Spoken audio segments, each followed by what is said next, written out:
On va parler de la Dacia Spring et je suis assez étonné. D'ailleurs, je ne comprends même pas en fait la situation donc de ce véhicule. On va en parler, on va le développer et c'est pour moi vraiment l'incompréhension. Si tu as l'information, tu me le dis, mais je pensais que le véhicule allait être arrêté. Il est mignon, très bien, c'est mignon, mais c'est cher.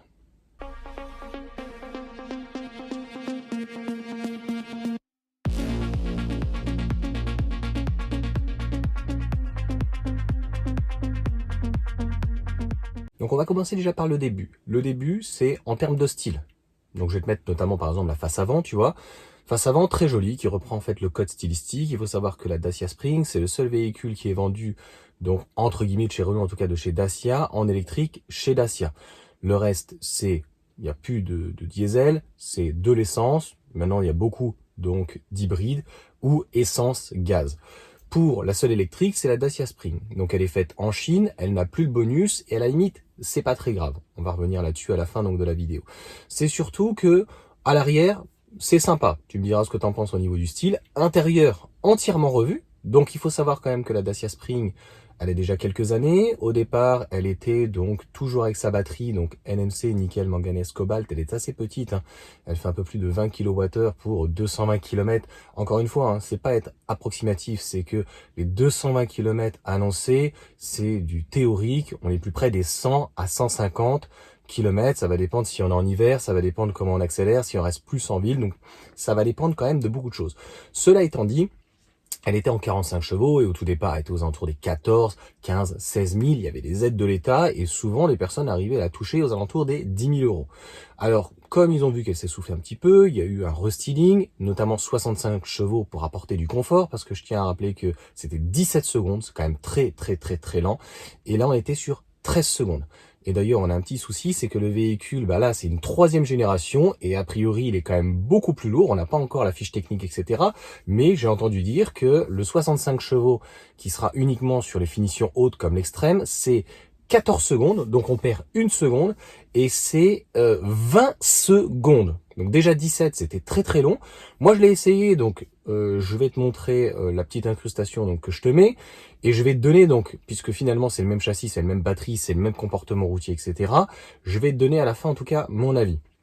Mais il faut reconnaître, extérieurement, surtout la face avant, en fait, ils reprennent le style de Dacia, donc c'est normal, je dirais que ça soit très joli. Depuis le Jogger, il y a eu aussi toute la partie, donc pas la Logan, la Sandero, et puis donc le Duster. Donc c'est vraiment très très bien.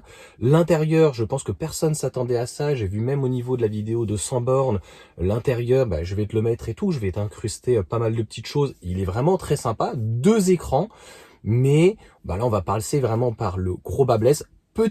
Deux petites options intéressantes. C'est maintenant la possibilité donc d'avoir un frunk, donc un coffre à l'avant. Donc c'est en option. C'est quand même dommage, franchement, à 20 000 euros pour ce véhicule.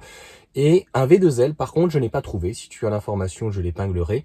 Ils ont parlé qu'on peut mettre une cafetière, etc. Mais a priori, ils n'ont pas précisé combien on pouvait donc sortir. Est-ce que c'est 1 kg watts? Est-ce que c'est 2 kilowatts? Souvent, on est aux alentours des 2 kilos. Donc, combien on peut sortir de cette batterie? Et il y a une sécurité, mais pareil, on ne sait pas à partir de combien, en fait, ça s'arrête, de 30% ou quoi que ce soit. Cela étant dit, donc le véhicule, c'est le même. Donc, sur les côtés, c'est exactement les portières. Ça fait d'ailleurs un petit peu cheap. Donc, tu as un avant qui est revu, extrêmement moderne. À l'arrière, on aime ou on n'aime pas. Moi, j'aime pas trop ces nouveaux arrières. Ça me fait penser à la nouvelle Mini aussi. Donc, avec des feux un peu en Y, etc. Donc, avec toujours les bandeaux, etc. Mais bon, c'est assez joli. C'est beaucoup plus moderne. Par contre, les portes, on a l'impression que c'est tout droit des années 90-2000. Donc avec vraiment des poignées très très très très cheap, et pour un véhicule donc il va démarrer un peu en dessous de 20 000 euros, et il y a forte chance que l'extrême se rapproche des 22, 24, voire 25 000 euros. Alors à un moment donné, en fait, on s'en fiche qu'il y ait un bonus ou pas un bonus. C'est vrai que 4 000 euros en moins, c'est non négligeable. 7 000 pour ceux qui ont un super bonus, mais c'est surtout que la IC3 et la future R5 de toute façon fait pratiquement mieux partout.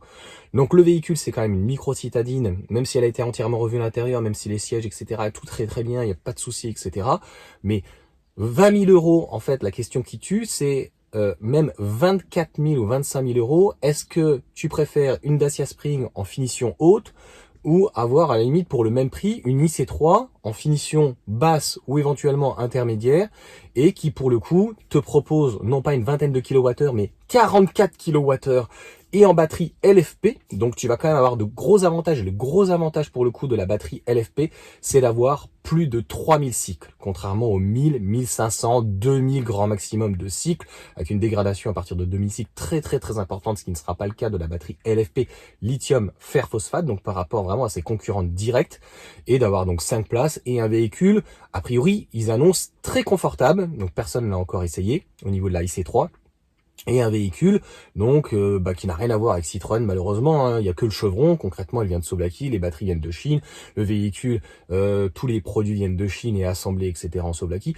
mais concrètement on a un véhicule un peu typé, alors pas sport, hein, mais un véhicule en tout cas typé crossover, tu vois, petit crossover, grosse batterie, très bonne autonomie donc qui est de 300, mais en gros, tu vas être plutôt entre 200 et 250 km. Mais c'est quand même beaucoup mieux. C'est le double de toute façon, pratiquement, de la Spring, avec une 5 places et 113 chevaux. On est à 11 secondes. Et au-delà des 11 secondes, quand tu traduis 11 secondes avec 113 chevaux au lieu des 45 ou des 65, c'est que tu vas avoir un véhicule qui a du couple. Et pour le même prix, grosso merdo. La R5, donc c'est toujours la même chose. La R5 donc va débuter aux alentours des 25 000 euros. Moi honnêtement, je vais te donner mon avis tel quel. Je préfère avoir une R5 bas de gamme, finition bas de gamme, etc. que d'avoir un haut de gamme chez Dacia. Parce que le comportement routier ne sera absolument pas le même. Là, on est sur un véhicule donc clairement indien. Donc, on attend la IC3, moi j'irai l'essayer parce que je suis très curieux au niveau du comportement routier. J'ai essayé la Dacia Spring et c'est un véhicule clairement citadin. C'est un véhicule qui n'est logiquement pas fait pour sortir pour la ville. Il y a des gens qui vont me contredire. Lorsque je l'ai essayé donc en Vendée pour le coup à Châlons, la personne m'a dit, moi je l'ai même refusé à une cliente pour le coup qui allait jusqu'à Nantes parce qu'il y a un pont. Donc ceux qui connaissent Nantes, je sais plus comment il s'appelle ce pont, et avec le vent qu'il y a, etc. c'est assez dangereux. Donc c'est une caisse qui est assez haute pour pouvoir intégrer donc des batteries qui ne sont pas du tout modernes, hein, qui sont vraiment limite archaïques, et un moteur qui est très léger, très archaïque. La direction est aussi pas archaïque mais extrêmement approximative. Enfin, c'est pour dire une catastrophe. Enfin, moi franchement j'ai pas du tout vraiment apprécié. Pour un véhicule à 20 000 euros, pour moi ça vaut 10, 15 000, ça vaut le prix initial, et avec un bonus c'était 12 000 euros, c'est tout ce que ça vaut.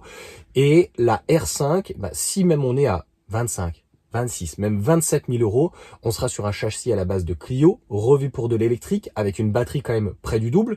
Donc NMC toujours, nickel, manganèse, cobalt, donc des batteries cette fois-ci non pas LG, donc il faudra voir la qualité qui n'est pas faite en Pologne mais en France. Donc ça sera toujours des matériaux donc venant de Chine, mais elle sera assemblée, elle sera fabriquée en France, donc dans le nord de la France. 40 kWh, donc comme je viens de te dire, pratiquement du double, donc 300 km dans des bonnes conditions, mais on sera plus aux alentours des 200 km quotidiens. Donc ça suffira largement pour une batterie NMC 1500 minimum 6, ça fera 300 000 km pour une R5.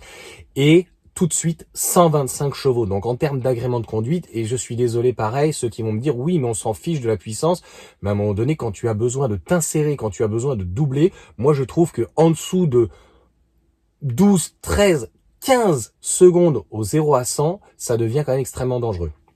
Et là, on t'annonce donc un véhicule de prix de départ en dessous de 20 000 euros avec 45 chevaux. Et donc, comme il y a eu des améliorations, parce que bah oui, le véhicule prend de l'embonpoint, le véhicule donc est bardé de beaucoup plus de technologie, etc. Et ça sera le mot de la fin, parce que clairement, c'est comme ça que je vais l'intituler au niveau du titre. Je ne comprends pas pourquoi donc Renault vient insérer donc un véhicule qui logiquement n'a pas le bonus, qui, ok, il est super mignon, mais il est 5 000 euros clairement trop cher. Ou il mériterait le bonus. Mais comme je te viens de te le dire, donc ça sera vraiment la conclusion, c'est que même avec un bonus de moins de 4 000, écoute, est-ce que tu préfères dans ces cas-là à moins de 20 000 euros prendre une Dacia Spring qui sera donc tout aussi dépouillée qu'une IC3 à 23 500, 23 700, voilà, à quand même près de 3-4 000 euros de différence Encore une fois, tu as une 5 places, tu as un véhicule qui a un très beau look, qui a un très beau style, avec d'emblée une très bonne batterie et un très bon moteur, 113 chevaux. J'ai jamais dit qu'il fallait 200 chevaux, mais 113 chevaux, c'est très bien, ça va être coupleux et ça va être un véhicule qui sera polyvalent. Avec une charge, ils annoncent notamment la IC3 à peu près 100 kW, donc faudra voir le palier, mais encore une fois, un véhicule polyvalent. Là, la Dacia Spring, ça s'adresse vraiment aux personnes qui veulent un véhicule encore plus réduit, qui n'ont pas besoin d'avoir plus de 4 places et qui font vraiment du urbain très léger, ultra urbain.